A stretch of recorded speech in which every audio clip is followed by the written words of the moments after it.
سوال کریں، جب میں سوال کرتا ہوں پھر جواب آپ دیتے نہیں ہیں. غور و فکر کا مطلب سمجھ آ گیا؟ جی سر. اب آگے اگلا سٹیپ ہے تدبر. اور تدبر غور سے سنیے. تدبر دبر سے نکلا ہے. پہلے معنی اچھی طرح سمجھیے. دبر کا مطلب ہے کسی چیز کی پیٹھ. تو تدبر کا مطلب ہے اتنا غور و فکر کرنا کہ اس کا اگلا پچھلا سب کچھ آپ کو سمجھ آ جائے. اور نہ صرف سمجھ آئے بلکہ تدبر کے نتیجے میں آپ آج کے موجودہ حالات میں اس چیز سے کس طرح آپ نے ہدایت اخذ کرنی ہے، کس طرح رہنمائی لینی ہے. یہ تدبر آپ جب کریں گے تو پھر پتہ چلے گا. خالد صاحب، یہ تدبر کا معنی سمجھ آیا کہ نہیں آپ کو؟ سمجھ آ گیا، سمجھ آ گیا سر. جزاک اللہ. آواز نہیں آ رہی. سمجھ آ گیا سر. جزاک اللہ. نوٹ بھی کر لیا، لکھ لیا. اچھا، جزاک اللہ. اب آپ نے دیکھا کہ پڑھنا کس کے لیے؟ سمجھنے کے لیے. اور سمجھنے کے بعد غور و فکر کرنا تاکہ اس کے مختلف پہلو ہمیں سمجھ آ جائے. اس سے اگلی سٹیج تدبر ہے. اور تدبر کا معنی یہ ہے کہ اس کو اس حد تک غور و فکر کرنا کہ اس وقت نبی کریم صلی اللہ علیہ وآلہ وسلم کو یہ رہنمائی دی گئی اور آج کے ان حالات میں میرے لیے کہاں سے رہنمائی ملے گی. یہ ہے یتلو علیہم آیاتی. پہلے ایکسپلین کیا. اور یزکیہم، تزکیہ کس طرح ہوتا ہے؟ جب انسان کا ذہن بالکل کھل جاتا ہے، شرح صدر جس کو کہتے ہیں.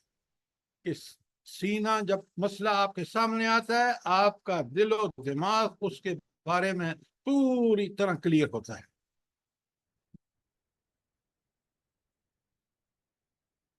اچھا، آپ مجھے اگلی بات بتائیں. اس کے بعد آتا ہے یعلمہم الکتابہ. یہ کیوں آیا ہے؟ تیسرے نمبر پہ کیوں آیا ہے؟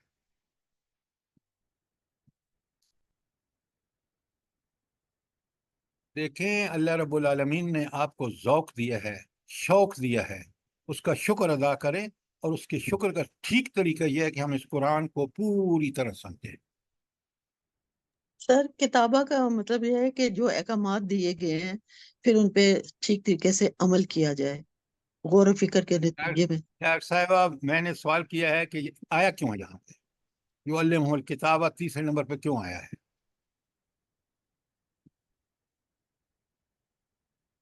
آپ نے سارا غور و فکر وہ میڈیکل ایجوکیشن میں تو لگا دیا. یہاں آپ اس کو بڑا ایزی سمجھ کے پڑھ لیتے ہیں ثواب کے لیے. غور و فکر کریں گے نا تو اللہ تعالیٰ آپ کو بالکل سجھا دے گا. آپ بڑے غور سے سنیں. آپ کا کوئی سوال ہو یتلو علیہم آیات پر، آپ کا کوئی سوال ہو یزکیہم. اب تیسرا بات، اب جب سنیں بڑے غور سے، آپ نے تلاوت آیات کی، سمجھ لیا، پوری طرح غور و فکر تدبر کر لیا، تو آپ کا فکر کا تزکیہ ہو گیا.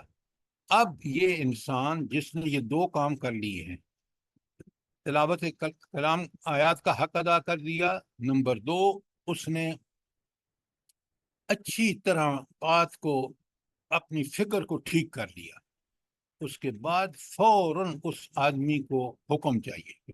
میں اللہ نے کیا حکم دیا ہے؟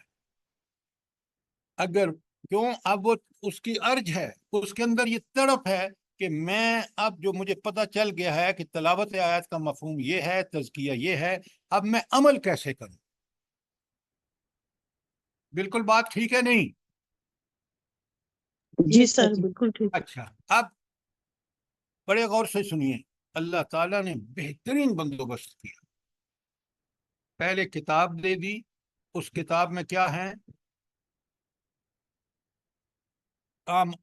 نیک سارے جو اعمال ہیں نا. تلاوت آیات. پلیز پلیز پہلے میری بات سنیں، اپنے اس فکر کو ٹھیک کریں. اللہ تعالیٰ نے اس کے لیے کتب علیکم الصیام، تم پر روزہ فرض کر دیا گیا. کتب علیکم القتال، تم پر قتال فرض کر دیا گیا. تو یہ یہاں وہ جو احکامات ہیں وہ فرائض میں سے ہیں، احکامات ہیں، اور ان پر عمل ٹھیک ٹھیک کرنا یہ تقاضا ہے۔ پہلے یتلو علیہم آیاتک کی کہ آیات کو تو اچھی طرح اس نے سمجھا، اب اس کا تزکیہ ہو گیا فکر کا، اب اس کو احکامات چاہیے، اس لیے تیسرے نمبر پر احکامات آئے ہیں۔ وَيُعَلِّمُهُمُ الْكِتَابَ، اور ان کو احکامات کی تعلیم دیتا ہے۔ کوئی سوال اب یعلمہ الکتاب پہ کوئی سوال ہو، بات سمجھ آ گئی آپ کو؟ سر ایک وضاحت چاہتا ہوں جی بالکل، کہ بتائیں۔ یہ تو آپ نے کہا ہے غور و فکر کر کے پھر اس کے بعد تدبر کر کے جب اس نے یہ سب مراحل طے کر لیے پھر آگے یہ یعلمہ الکتاب۔ اب مسئلہ یہ ہے کہ غور و فکر اور جب تدبر یہ کر لیا اس نے تو اس کو کیسے پتا ہے کہ کس کسوٹی پہ وہ پرکھے کہ میں نے صحیح نتیجے پہ نکلا ہوں، تدبر کیا ہے اور صحیح نتیجے پہ نکلا ہوں، غور و فکر کیا ہے، تاکہ پھر یہ فرقہ واریت تو ختم کرے نا۔ اگر لوگ غلط تدبر کر رہے ہیں تو ان کو بتا سکیں۔ تو کسوٹی جو ہے نا، کسوٹی اس میں کون سی ہے سر کہ ہم نے جواب صحیح میں نکالا نے ہے؟ آپ کی بات سن لی، میں اس کو آپ کے سوال کو سمرائز کر دیتا ہوں تاکہ سب سمجھیں۔ آپ نے یہ فرمایا کہ جب وہ غور و فکر اور تدبر کر رہا ہے اس نے ٹھیک سمجھا ہے، ٹھیک غور و فکر کیا ہے، ٹھیک تدبر کیا ہے یا نہیں، یہی سوال ہے نا آپ کا؟ جی جی۔ آپ بڑے غور سے سنیے، اسی کے لیے اللہ تعالیٰ نے قرآن کے ساتھ ایک نبی مبعوث فرمایا۔ اس نبی نے بڑا کلیئرلی ہمیں اس کی تشریح بھی کی، سمجھایا بھی، اور پھر عمل کر کے بھی دکھایا۔ لہٰذا اگر اس نبی کو آپ رول ماڈل سمجھ کے اس کے اسوہ حسنہ پر عمل، اس کے طریقے پر عمل کریں گے تو انشاءاللہ یہ ساری چیزیں دور ہو جائیں گی۔ یہ فرقہ واریت، یہ ہم نے اپنے علماء کو نبی کریم صلی اللہ علیہ وآلہ وسلم کے درجے پر فائز کر دیا ہے۔ یہ ہے وہ سب سے بڑا فرقہ واریت کا جو ناصور ہے، اس کی سب سے بڑی وجہ یہ ہے۔ آپ ایگری کرتے ہیں نہیں کرتے؟ ٹھیک ہے سر، مگر کوئی تسلی نہیں ہوئی ہے کہ نہیں، سب آپ کی سب تسلی لوگوں نے اس میں عمران خان بھی شامل ہیں۔ اس میں کون سب شامل ہے؟ عمران خان کو بھی لوگ اسی کا درجہ دیتے ہیں، نعوذ باللہ۔ آپ نام کسی کا مت لیں، میں نے اصول آپ کو بتا دیا ہے۔ دیکھیں، آپ اگر اس طرح نام لیں گے نا تو یہ جو اس کے مخالف ہیں، جو ان کے پاس کیا ہے؟ بس سر یہ رول ماڈل تو سارے بناتے ہیں نا، جتنے فرقے ہیں یہ سب حضور صلی اللہ علیہ وسلم کو آپ اپنا میری رول بات کو ماڈل۔ سمجھیں۔ کیا یہ جتنے فرقے ہیں یہ اپنے علماء کو نبی کا درجہ دیتے ہیں سمجھنے کے اعتبار سے؟ وہ کہتے ہیں ہمارے علماء نے یہ کہا۔ کوئی نہیں کہتا بدبخت کہ یہ نبی کریم صلی اللہ علیہ وسلم اور صحابہ اور سلف صالحین نے یہ کہا۔ بات کو سمجھیں آپ۔ ایسے ہی ہے سر جی، بالکل ایسے ہی۔ میں نے ادھر پہاڑوں میں رہ کر نا جو بندوں کا یہ سنا ہے کہ حضور صلی اللہ علیہ وسلم نے ہمارے علماء نے یہ کہا، ہمارے علماء نے یہ کہا، خطبہ بھی میں نے سنا ہے، خطبے میں بھی یہی کہہ رہے ہیں۔ سر قرآن اور سنت ہمارے سامنے ہے، اسی کو فالو کرنا چاہیے، سمپل ہو جاتا ہے سب۔ اپنے علماء کی کتابوں کا حوالہ دینے لگ جاتے ہیں۔ آپ دیکھیں، اگر قرآن و سنت کا حوالہ کسی عالم نے ٹھیک دیا ہے تو ہم اس کو سب عزت کرتے ہیں، لیکن جب ہم نبی کریم صلی اللہ علیہ وسلم جن کو اللہ تعالیٰ نے مبعوث کیا خاص اس مقصد کے لیے، ان کو جب چھوڑ دیتے ہیں تو پھر ہم قرآن و سنت کے راستے سے ہٹ جاتے ہیں۔ یہ بات سمجھ لیجئے اور اس کو اصول کو سمجھ لیجئے۔ اچھا، اب آپ کو سمجھ آ گئی کہ پہلی بات کہ تلاوت آیات کیا ہے، دوسری بات کہ تزکیہ کیسے کرتی ہیں تلاوت آیات، فکر کا تزکیہ، فکر کے تزکیے کے بعد فوراً انسان سوچتا ہے کہ میں اس فکر کے نتیجے میں عمل وہ کروں جو اللہ کو پسند ہے۔ اللہ نے اس کے لیے رسول اللہ صلی اللہ علیہ وسلم کو مبعوث کر دیا جو ہمیں ان سارے اعمال کی تعلیم دیتے ہیں جو اعمال اللہ کے اور رسول صلی اللہ علیہ وسلم کے نزدیک پسندیدہ ہے۔ اب جب یہ تین کام آپ کرتے ہیں، کون سا؟ نمبر 1 تلاوت آیات، نمبر 2 تزکیہ، نمبر 3 عمل۔ تو جب یہ تین کام کرتے ہیں تو چوتھا کام اس کا نتیجہ کیا ہوتا ہے؟ حکمت آ جاتی ہے سر۔ ہاں، اس کی فکر میں بھی حکمت آ جاتی ہے، اس کے عمل میں بھی حکمت آ جاتی ہے۔ اور آپ دیکھ لیں اللہ کے رسول صلی اللہ علیہ وآلہ وسلم نے صرف 13 سال مکے میں دعوت کا کام کر کے اس معاشرے میں جو اتنا جاہلیت کا نمونہ تھا، 14 سال مکہ میں مدینہ میں حکومت قائم ہو گئی، چھوٹی سی۔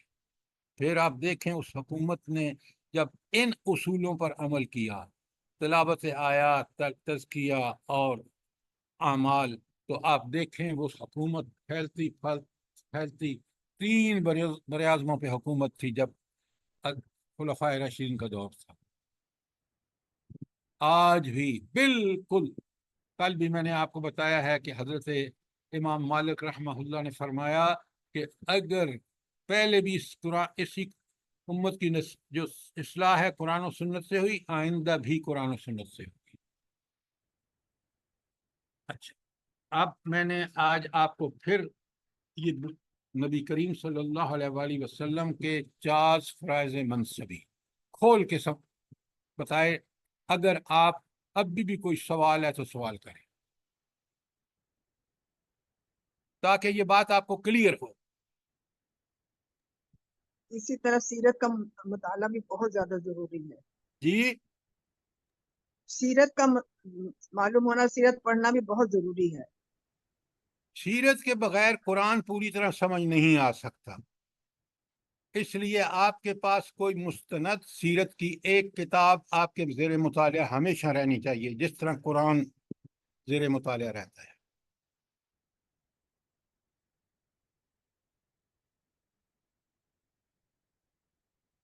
اچھا، اب اس سوال کو جو ہے بند کرتے ہیں، آپ کو سمجھ آ گیا، اور جب بھی آپ کو مسئلہ ہو تو آپ مجھے کال کر کے اس پہ ہم ڈسکس کر سکتے ہیں۔ اچھا، اب مجھے یہ بتائیں کہ یہ قرآن کو پڑھنا، قرآن کو سمجھنا کیوں ضروری ہے؟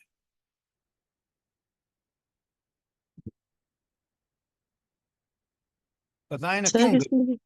سر اس لیے کہ جہالت کو یہی چیزیں دور کرتی ہیں، قرآن پاک دور کرے گا۔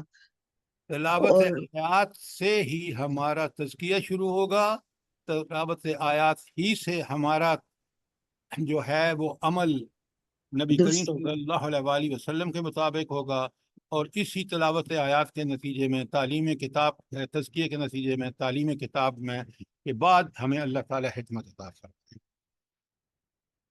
اور تو پھر اس ہم لیے اسی کے یہ مطابق زندگی گزاریں گے۔ تلاوت آیات انتہائی ضروری ہے ایک اہل ایمان کے لیے۔ اب ذرا میں آپ کو آج درس کے بعد سے شروع میں ہی بتا دیتا ہوں۔ آج ہم نے آیت 33 شروع کر دی ہے۔ 33 سے پہلے آیت 19 تا 32 کا مضمون جو ہے وہ ہے مشرکین۔ 33 نہیں، ہم نے 43 شروع کرنی ہے۔ 43 شروع کرنی ہے، چلیں جی جو بھی شروع کرنی ہے وہیں سے شروع کریں گے۔ لیکن میں نے اب آپ کا سوال، اتنی ساری جو تمہید کی ہے، میں چاہتا ہوں کہ آپ اس کو ذرا قرآن سے سمجھیں۔ اچھا، پہلے میں آپ کے سامنے، چلیں 43 ہے تو میں 33 سے 40 تک جو آیات ہیں ان کا آیت بائی آیت آپ کے سامنے خلاصہ، بالکل خلاصہ، شارٹ۔ اچھا، آیت 32 میں اللہ تعالیٰ نے جو ہے وہ ہمیں جس بات کی ہدایت فرمائی ہے وہ ہے، بڑے غور سے سنیے۔ موت کے وقت متقین کے ساتھ فرشتے کیا معاملہ کریں گے، اور اس کی بڑی تفصیل سے بات بیان ہوئی ہے۔ اور اللہ تعالیٰ اہل ایمان کو کامیابی کی بشارت دیتے ہیں. یہ آیت 33 سے آگے تک کا مضمون ہے. پھر 33-34 میں اللہ تعالیٰ فرماتے ہیں کہ تاریخ سے سبق لو. دیکھ لو کہ سابقہ جن لوگوں نے اللہ کے دین کی مخالفت کی، نبیوں کی مخالفت کی، کتابوں کی مخالفت کی، آسمانی کتابوں کی، ان کا کیا حشر ہوا. پھر قرآن نے جگہ بجگہ مشرکین کی جو کج بحثیاں ہیں، آج کے دور میں سب سے زیادہ آپ دیکھ رہے ہیں کہ یہ جو سیکولر لوگ ہیں، لا دین لوگ ہیں، انہوں نے کس قدر طوفان مچایا ہوا ہے. اور آیت نمبر 36 میں بڑا زبردست پیغام ہے. وہ کیا ہے؟ کہ ایک اللہ کی بندگی کرو اور طاغوت کی بندگی سے بچو. اس کے بعد نبی کریم صلی اللہ علیہ وآلہ وسلم کو جگہ بجگہ قرآن میں تسلی دی گئی ہے کہ آپ کا کام پہنچا دینا ہے، آپ اس کو کام کو بہترین طریقے سے کریے. اور پھر اسی کے نتیجے میں آیت 38 میں متکبرین کی تردید اور متکبرین کا آخرت کے بارے میں جو ان کا غلو ہے اس کی تفصیل بیان کی گئی ہیں. آیت 39 میں بتایا کہ قیامت ایک ضرورت ہے. وجہ کہ اللہ تعالیٰ نے جس طرح انسان کو دنیا میں سب کچھ دیا ہے، ایک دن آئے کہ اس کا پوری طرح اس کے نامہ اعمال کو پرکھا جائے. اور اللہ تعالیٰ فرماتے ہیں کہ یہ قرآن جو ہے نا، یہ قیامت جو ہے، یہ کلمہ کن سے وجود میں آئے گی. اتنا بڑا جو حساب و کتاب ہوگا، جنت اور دوزخ ہوگی، ایک اللہ تعالیٰ کلمہ کن فرمائیں گے، وہ سب وجود میں آ جائے گا. چلیں اب یہاں تک مجھے یہ بتائیں کہ یہ آیات اور ان میں یہ مضامین بیان ہوئے ہیں، ہم نے کل ان کو سمجھا ہے. آپ مجھے یہ بتائیں کہ اس کے اندر یہ پڑھنے کے بعد، سمجھنے کے بعد کیا تبدیلی آئی ہے ہمارے اندر، کیا آنی چاہیے. یہ اگر ہم قرآن کے سیریس طالب علم ہیں تو یہ بات ہمیں بالکل کہ جو آیتیں ہم نے پڑھی ہیں اس میں کیا مضمون ہوا ہے اور اس کا ہمارے دل و دماغ پر کیا اثر ہوا ہے.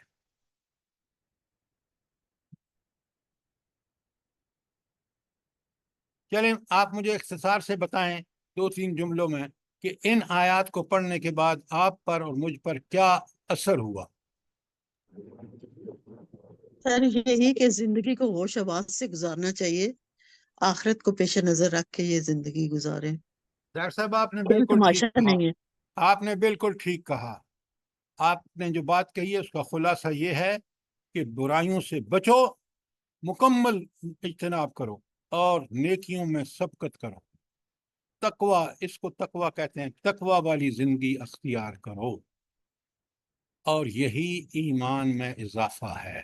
آخری بات کہ ایمان میں اضافہ یہی ہے کہ میرا ایمان اسی وقت بڑھتا چلا جائے گا جب میں برائیوں سے بچوں گا اور نیکیوں کی طرف سبقت کروں گا.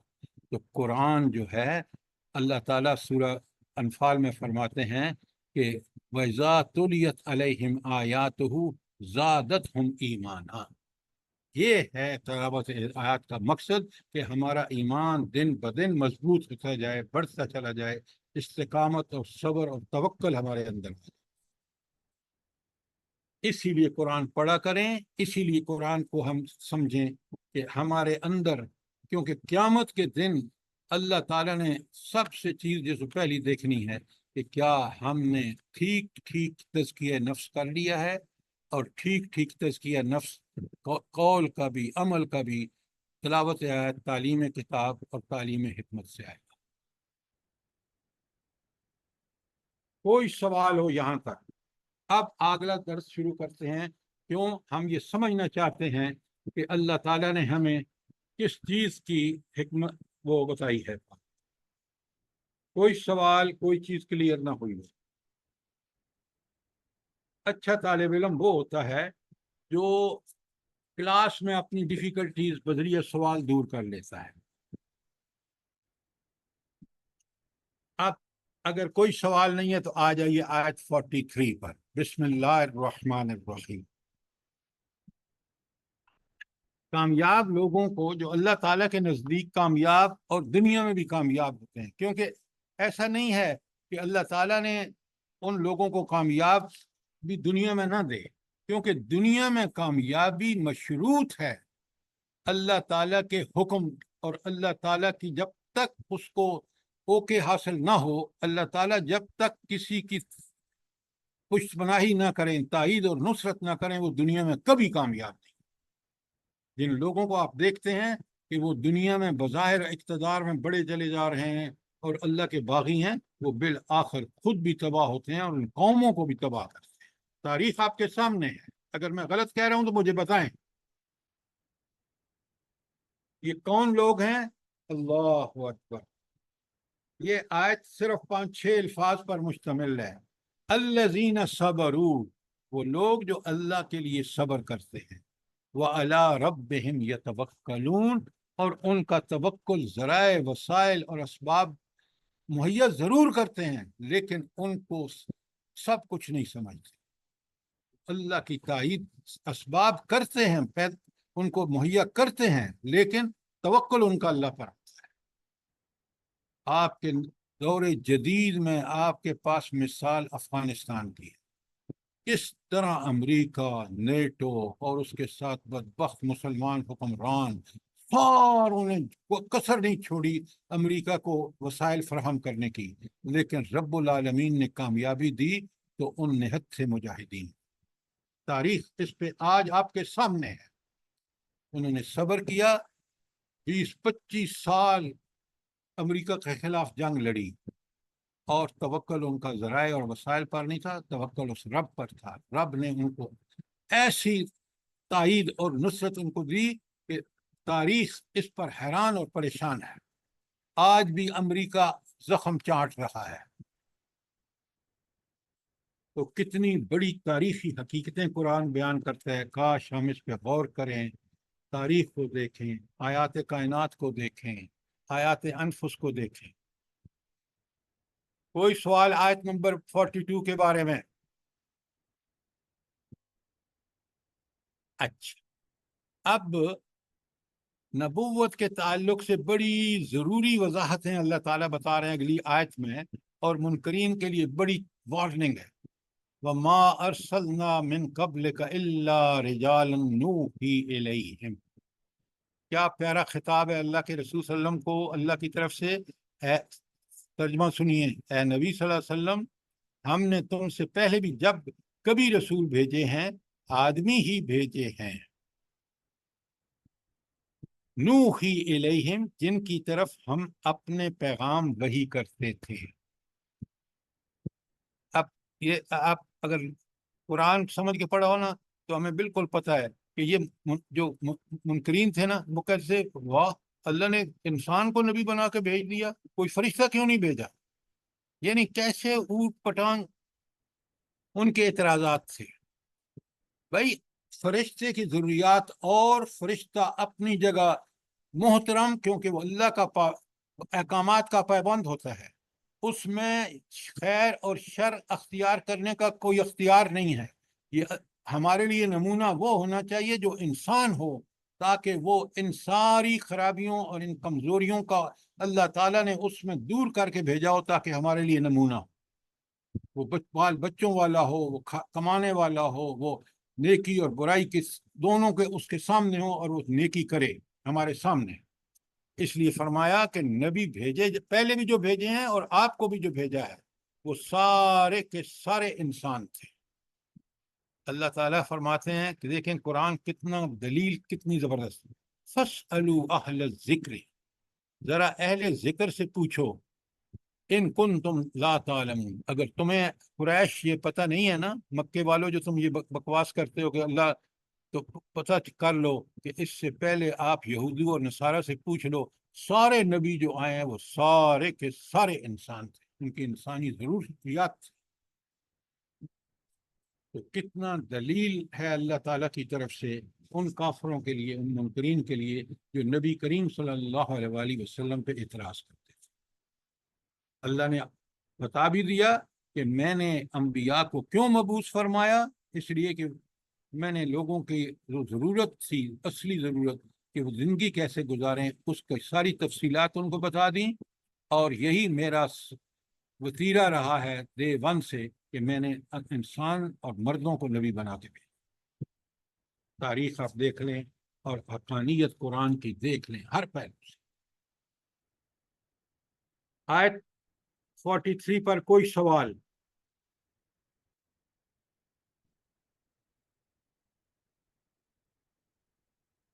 تو آپ نے دیکھا کہ منکرین عذاب اور جو منتظرین عذاب تھے ان کو کیسا جواب دیا اللہ تعالیٰ نے، بڑی دلیل سے، بڑا جس میں ان کو جھنجھوڑ کر بتا دیا۔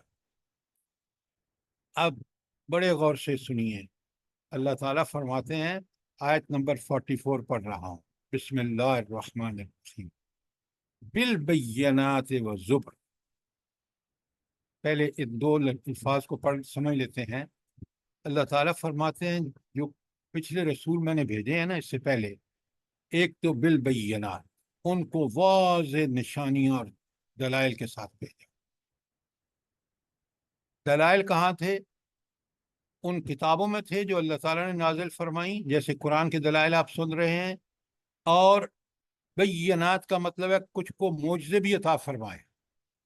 حضرت صالح کو دیکھ لیں، ان کی اونٹنی دیکھ لیں، حضرت موسیٰ کو دیکھ لیں، حضرت عیسیٰ کو دیکھ لیں۔ ایک تو بینات یہ ہو گئی۔ جب بھی سوال ہو بینات کا اگر کلیئر نہیں ہے تو سوال کریں۔ وہ زبر، اور زبر کا مطلب ہے صحیفے بھی ان کو دیے، وہ کتابیں ان پر نازل کی، جیسے ہمیں پتہ ہے زبور، تورات، انجیل، یہ ساری زبر یہ صحیفے ہیں۔ تو اللہ تعالیٰ نے پہلے انبیاء کو بینات بھی عطا فرمائیں اور ان کو صحیفے بھی دیے، اور اب فرمایا وَأَنزَلْنَا إِلَيْكَ الذِّكْرَ، اور ہم نے آپ پر ذکر نازل فرمایا۔ یہاں ذکر سے مراد کیا ہے؟ قرآن پاک، قرآن مجید ہے۔ ایکسیلنٹ۔ قرآن پاک۔ تو ہم قرآن پاک کو سمجھ رہے ہیں کہ یہ کتنی بڑی نصیحت ہے۔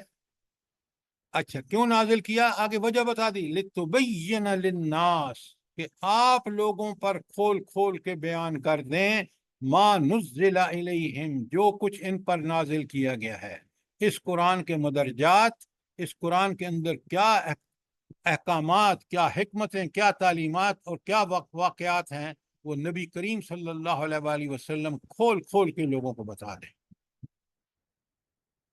آگے غور سے سنیے، اور آپ سوال آ رہا ہے آپ کے پاس، وَلَعَلَّهُمْ يَتَفَكَّرُونَ، تاکہ وہ لوگ غور و فکر کریں، تاکہ وہ لوگ خود بھی غور و فکر کریں۔ اب مجھے بتائیں کہ اس آیت کے اینڈ پہ یہ کیوں آیا ہے؟ وَلَعَلَّهُمْ يَتَفَكَّرُونَ کیوں آیا ہے؟ سر قرآن پاک کا مقصد ہی یہی ہے کہ اس پہ غور و فکر کیا جائے، تدبر کیا نہیں جائے، ڈاکٹر پھر صاحب، سمجھ آئے۔ بات نہیں۔ جب غور و فکر کریں گے تو کیا آپ نتیجہ کیا نکالیں گے؟ بات کو سمجھیں پلیز، پلیز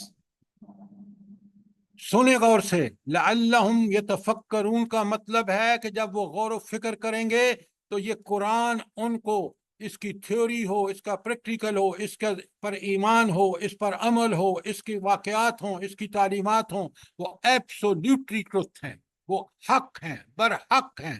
یہ لعلہم یتفکرون کا نتیجہ آئے گا کہ ان کو پتہ چلے گا کہ اگر حق ہے تو اس قرآن میں ہے، اس سے باہر کوئی حق نہیں ہے، اگر اس کے مطابق کوئی چیز ہے تو وہ حق ہے۔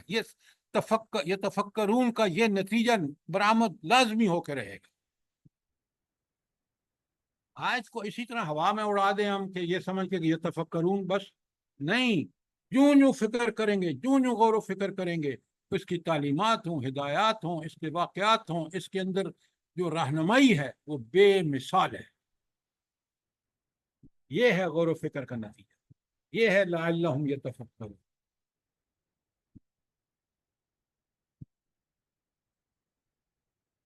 بڑے غور سے سنیے، یہ کتاب اتارنے کا مقصد کیا ہے؟ کہ وہ غور و فکر کریں تاکہ وہ گمراہیوں اور کج رویوں سے اپنی اصلاح کر سکیں۔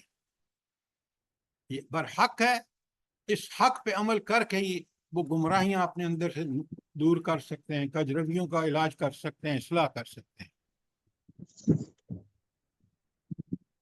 اور سر ہاں، اس کو ہم ایک اور وارننگ بھی ہے، بڑے غور سے سنیے۔ وہ وارننگ یہ ہے کہ اگر اس پر عمل نہیں کریں گے نا تو پھر وہ گناہیوں اور کجرویوں میں مبتلا ہوں گے، اور ان کا انجام دنیا اور آخرت دونوں میں بڑا ہولناک ہوگا۔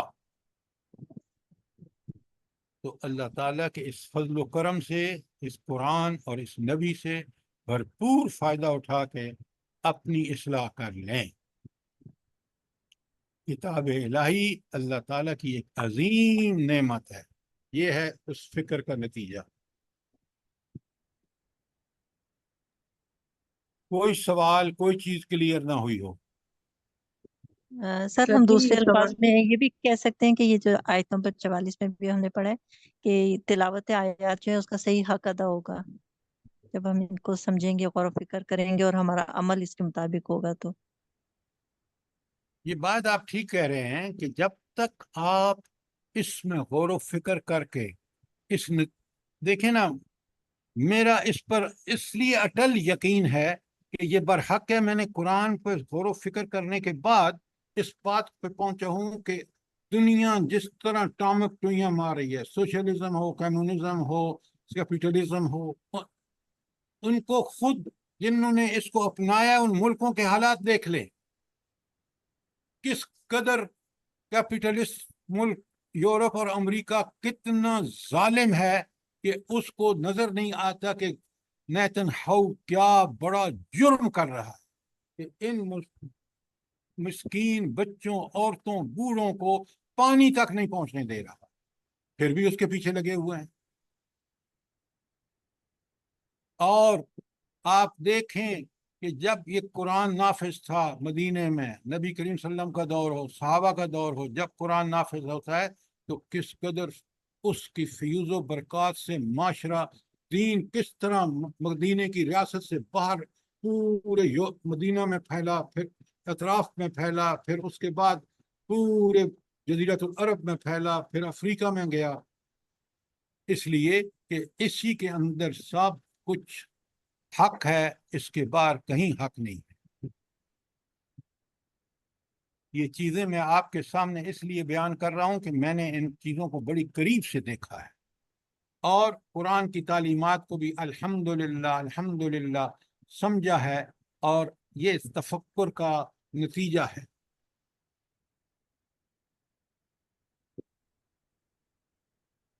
دیکھیں کتنی بڑی اللہ تعالی حقائق بیان کر کے ہمارے ذہن کو بالکل، فکر کو پاکیزہ بنا کر نیک عمل کی طرف ہمیں رہنمائی فرما رہے ہیں۔ کاش ہم اس کا پہ غور و فکر کریں۔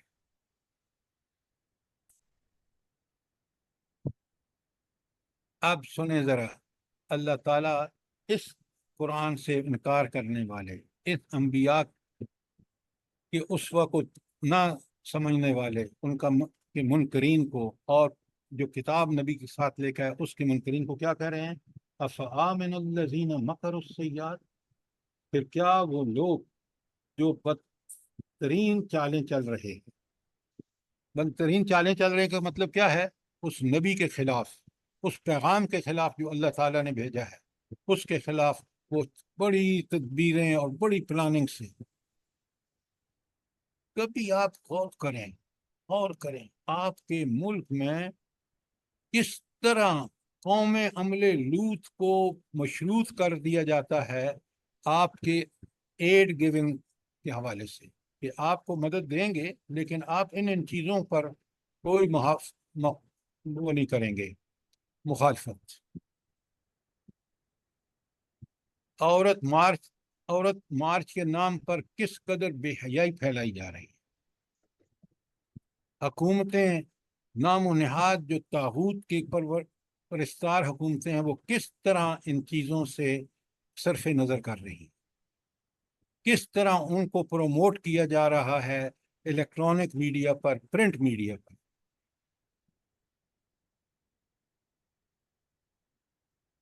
قرآن پڑھنے کے لیے نہیں آیا تھا، قرآن آیا تھا اس کے اقامت کے لیے، تاکہ دنیا جو ہے وہ امن، سکون اور چین سے رہ سکے۔ تو اللہ فرماتے ہیں سورہ 45 میں دیکھیں، اب بڑا اللہ تعالیٰ تعجب کریں، افامن الذین مکروا السیئات، پھر بلا وہ لوگ جو انبیاء کی مخالفت کر رہے تھے وہ بدترین چالیں چل رہے ہیں، اب انجام کیا ہو؟ ان یخسف اللہ بہم الارض، وہ اس بات سے بے خوف ہو گئے کہ اللہ تعالیٰ ان کو زمین میں دھنسا دے۔ جب آپ اس کی نافرمانی کی انتہا کر دیں گے، مہلت دے گا، اس کے بعد بھی باز نہیں آئیں گے، تو اللہ ضرور ان کو اپنے عذاب میں گرفتار کرے گا۔ تاریخ دیکھ لیں، پڑھ لیں قرآن، آپ خاص کر وہ قوموں کا ذکر پڑھ لیں، سورہ اعراف میں، سورہ ہود میں، سورہ شعراء میں۔ اچھا، یا تو یہ کہ اللہ تعالیٰ ان کو زمین میں دھسا دے، زلزلہ آئے اور بس ختم، او یاتیہم العذاب، یا ان پر عذاب لے آئے من حیث لا یشعرون، جہاں سے ان کو سمجھ میں بھی نہ آئے۔ آپ دیکھ لیں کیسی پتھروں کی بارش ہوئی ہے قوم لوط پر، اور آج بھی وہ بحر لوط جو ہے اس میں مچھلی زندہ نہیں رہ سکتی، اتنا اللہ کا عذاب سخت آیا صدیوں پہلے۔ تو یہ رب کی قدرتیں، تاریخ میں اللہ نے کس طرح ان قوموں کو عذاب دیے وہ ہمارے سامنے ہیں۔ ہم قرآن پڑھیں، سمجھیں اور غور و فکر کریں تو پھر ہمیں پتہ چلے کہ آج جو گندگیاں ہم کر رہے ہیں اس کا صرف اور صرف علاج ایک ہے، سچی توبہ، توبۃ النصوح کر کے اور پلٹیں اللہ کے قرآن کی طرف، خاص کر پاکستان کے لوگ، کیوں؟ یہ ملک بنا ہی اسی کے لیے تھا، اور آج اسی ملک میں اس کے لیے کوئی جگہ نہیں۔ تو آپ نے دیکھا کہ رب جب ناراض ہوتا ہے انسان کی ان گمراہیوں سے، انسان کی ان کج رویوں سے، وہ باز نہیں آتے، انبیاء بھیجتا ہے، کتابیں بھیجتا ہے، تو پھر ان کو نیست و نابود کر دیتا ہے۔ اب اللہ کے عذاب کی ساری آپ تاریخ میں دیکھ سکتے ہیں، اللہ تعالیٰ فرماتے ہیں آیت 46 میں، او یاخذہم فی تقلبہم، یا اچانک چلتے پھرتے ان کو عذاب پکڑ لے، فما ہم بمعجزین، وہ اللہ تعالیٰ کو ہرگز عاجز نہیں کر سکتے، طاقت اور قدرت اس کے ہاتھ میں، اور عدل کا تقاضا بھی یہی ہے کہ جب کوئی مجرم حد سے بڑھ جائے تو پھر اللہ تعالیٰ کس طرح اس کو نشان عبرت بناتے ہیں۔ فرعون کو دیکھ لیجئے، حامان کو دیکھ لیجئے، اور فرعون کا جو وہ دوسرا ساتھی تھا قارون کو دیکھ لیجئے۔ تو اللہ تعالیٰ جب بات فرماتے ہیں تو اس کے پیچھے بالکل مثالیں ہمارے پاس موجود ہیں۔ پھر اللہ تعالیٰ فرماتے ہیں، پھر پکڑ اور گرفت کی کیا صورت ہوتی ہے؟ او یاخذہم الا تخوف، یا پھر اس وقت ان کو پکڑے جب وہ چوکنے ہوں، یعنی آپ دیکھ لیں جب عذاب آیا ہے تو ان کو سمجھ آ گئی کہ گھر گئے ہیں اس میں۔ فَإِنَّ رَبَّكُمْ لَرَعُوفٌ الرَّحِيمٌ، بے شک آپ کا رب لرعوف، بہت مہربان، رحیم اور رحم کرنے والا ہے۔ اچھا، یہ آخر میں کیوں آیا ہے کہ تمہارا رب بہت مہربان اور رحم کرنے والا ہے، حالانکہ بات عذاب کی ہو رہی ہے؟ یہ کیوں آیا ہے؟ توبہ کی توفیق دیتا ہے، گناہ کر کے ہے نا تو توبہ کی توفیق دیتا ہے، تو توبہ کر کے اپنی اصلاح کر لو نا تو پھر اللہ غفور الرحیم اور رحم کرنے والا۔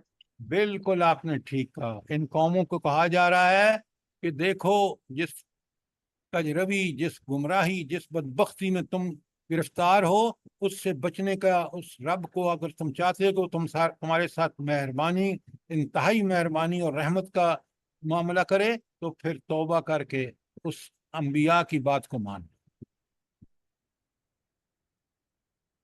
اچھا، اب اللہ تعالیٰ اگلی جو آیت ہے نا اس کو سمجھنے کے لیے بڑا ضروری ہے کہ اللہ تعالیٰ یہاں ایک اپنی ایک تکوینی دلیل دے رہا کہ ذرا اس کی قدرتیں دیکھو، تم اپنی آنکھوں سے دیکھو.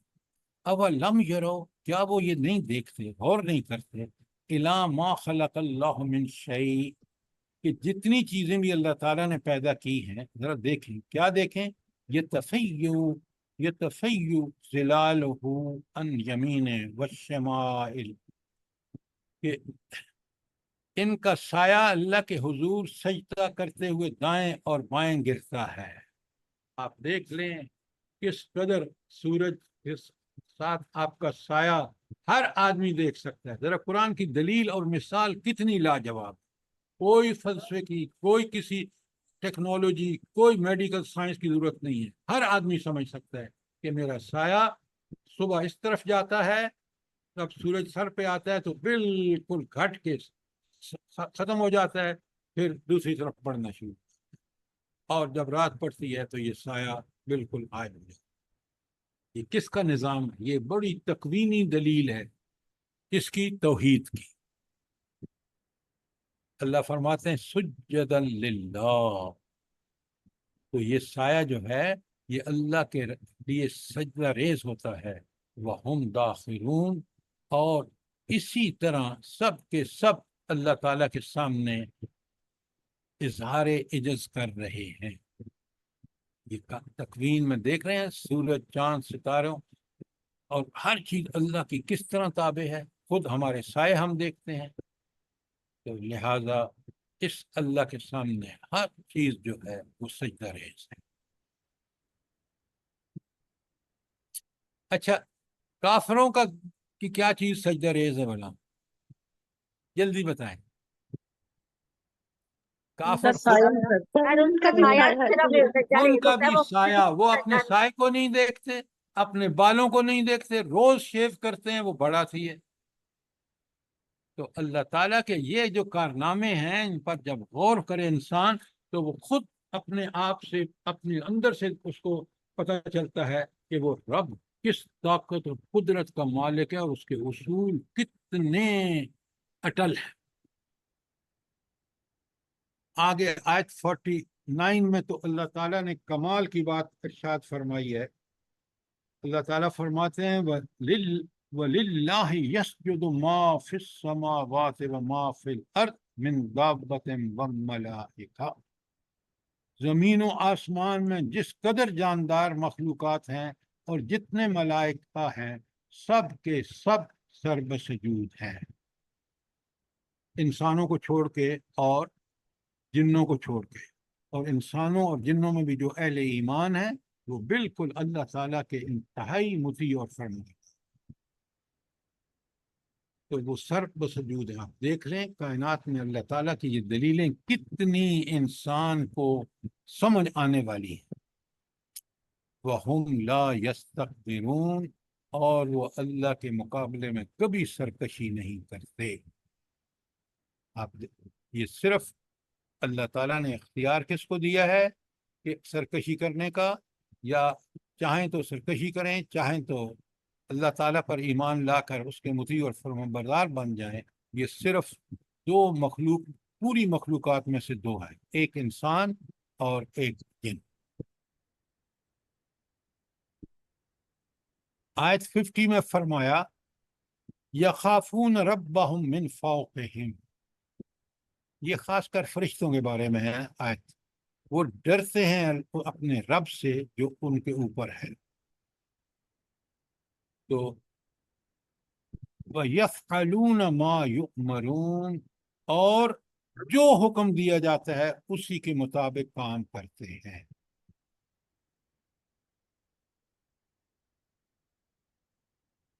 ایک بات بتائیں آپ، فرشتوں میں کوئی جذبات ہوتے ہیں؟ نہیں ہوتے سر. ہرگز نہیں. اللہ تعالیٰ کا حکم منو ان، اللہ تعالیٰ کہتے ہیں اس بستی کو تباہ کر دو، فوراً تباہ کر دیتے. کیوں؟ ان کے اندر جذبات، رحم نام کی کوئی چیز ہے ہی نہیں. اور اللہ تعالیٰ کہتے ہیں ان کو بچا لو اس حادثے سے، وہ فوراً بچا لیتے ہیں. تو یفعلون ما یؤمرون، جو حکم دیا جاتا ہے اسی کے مطابق کام کرتے ہیں. تو یہ خدا اللہ تعالیٰ سے برابر ڈرتے رہتے ہیں، اور کسی، کیونکہ ان میں جذبات ہیں ہی نہیں، تو کسی فتنے میں مبتلا نہیں۔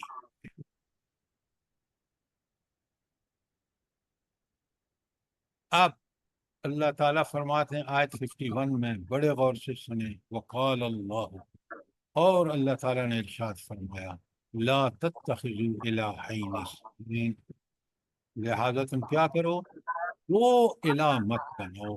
سر جی کیوں؟ کسی کا اسپیکر کھلا ہوا ہے اور آواز میں مسئلہ ہو رہا ہے، جی کسی کا مائک کھلا ہوا ہے۔ ہاں، شاہینہ صاحبہ آپ بات کر رہی ہیں، ذرا مائک بند کریں پلیز۔ اچھا، بڑے غور سے سنیں، کیا زبردست اینڈ پہ اللہ تعالیٰ اس کے کنکلوژن کے طور پر بتا رہے ہیں، وقال اللہ، اللہ تعالیٰ نے فرمایا، لا تتخذوا الہین اثنین، کہ تم دو خدا مت بناؤ، اس لیے کہ جس کے اندر الہ کی صفات ہیں وہ صرف اللہ تعالیٰ ہے، کوئی اور نہیں ہے، لہذا کوئی اور الہ ہو ہی نہیں سکتا، اس لیے اے مشرکو دو الہ مت بناؤ، انما هو الہ واحد، بے شک وہ تنہا الہ واحد ہے، وہ ایک ہی الہ ہے جو تنہا ہے۔ اچھا، اب وہ تنہا الہ کیوں ہے بھلا؟ جلدی بتائیں، آپ کے پاس کیا دلیل ہے؟ پھر ساری صفات صرف اسی کے پاس ہے اور کسی کے پاس یہ نہیں۔ علم، ہر چیز کا علم، ہر چیز پر قدرت، ہر چیز حکمت کے ساتھ ڈیل کرنا، اتنا اختیار ہونے کے باوجود تو یہ اللہ ہی کی الہ ہونے کی صفت جو ہے وہ کافی ہے۔ یہ مائک بند کر رہے ہیں، مائک بند نہیں ہوا ابھی تک۔ یہ سر جی کسی کے مائک کی بھی وجہ سے بہت ڈسٹربنس ہو رہی ہے۔ بلائے مہربانی ذرا سب لوگوں کی سنیں نا بات، آپ اپنے مائک کو بند کریں۔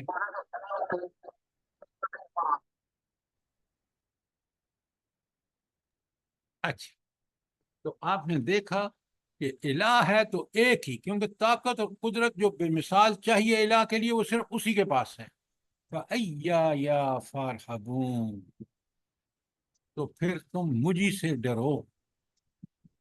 اس کا کیا مطلب ہے کہ مجھی سے ڈرو؟ کیا مطلب کیا ہے؟